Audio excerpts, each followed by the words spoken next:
Horten jarri digune lana, azken fien izan da,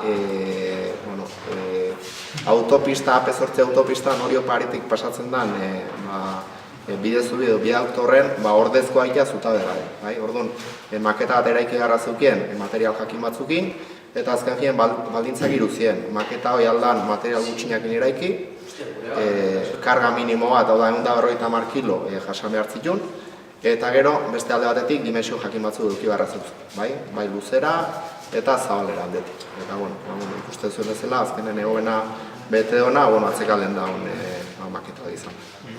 Proiektu horieko lehenengo arazoa planteau zegoen nola, azkenen zala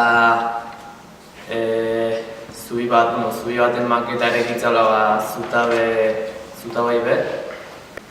Eta maketa irekitzeko zenbait baldintza ezarri zizkiguen, da pixkat baldintza horiek aztertuz, eta arazoan soluzioa nola baite bilatzeko hasiraten informazioa bilatuz eta pixkaten hori.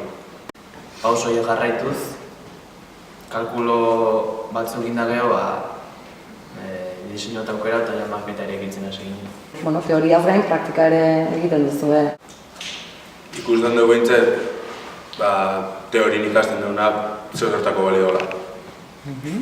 Eta bintzat proiektu bat egiten. Kalkulotako guztik balio dola zertarako. Divertigarria pentsatzen dutela. Proiektu irabazlea da, eta horren inguruan nola sentitu zarete, gainontzeko ikasleen artean zuek izan zarete lanik onena edo egin duzuna.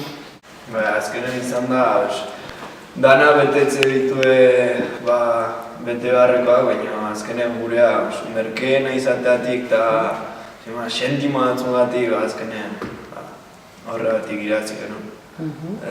Bestean. Hori guztia ere kalkulatuta zenukaten presupuestoaren asunto hori?